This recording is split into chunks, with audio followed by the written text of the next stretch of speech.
Hey guys, welcome to week 7 of Anything and Nothing. This is Tamara, obviously, and you're probably wondering where the heck is she at? You're actually in my kitchen. I am making a white sangria this week, and if you've made sangria before, you know that the fruit needs to absorb in the alcohol and wine for at least 4 hours, just so that the flavors are able to permeate and stuff. So this will be a two-parter, but we'll blend it in so it looks very natural. So sangria is a great drink to have, spring, summertime, especially white ones, which are actually my favorite. I feel like a lot of people steer towards the reds. Super easy to make. On the fruit side, you'll need 2 oranges, and you'll want to slice the fruit up so that it's in pieces that you could actually like chew and bite, because that's kind of the benefit of having sangria, is not only do you get to drink, but you also get to eat. You'll also need 2 peaches. Funny story, if you know me, I'm not a big fruit person, and I definitely don't eat peaches or nectarines. And so I asked the guy, I was like, where can I find peaches? And he's like, over there. And so of course I go and I pick up nectarines, and when I'm ringing them up, I'm like, I don't need nectarines. So I run back at peaches, but that was my funny story. Anyways, 2 oranges, 2 peaches. You'll need a handful of strawberries. And then you'll need 2 limes. Again, you'll want to slice everything up. Probably not the limes, because I don't know many people that eat limes by themselves. I think that's just more for the flavor.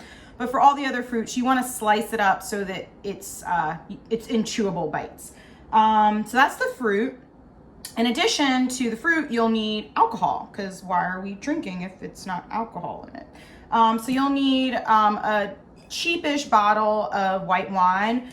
I picked a Sauvignon Blanc just because it has a pretty simple taste. It's not going to take away from like the flavors in the fruit.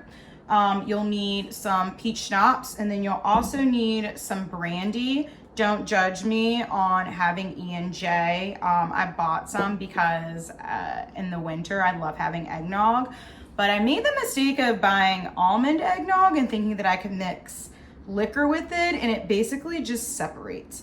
So I think I'm just gonna have to accept the churn and have regular eggnog with my E&J next time. For the alcohol, the recipe calls for 1 bottle, but it doesn't really make a lot.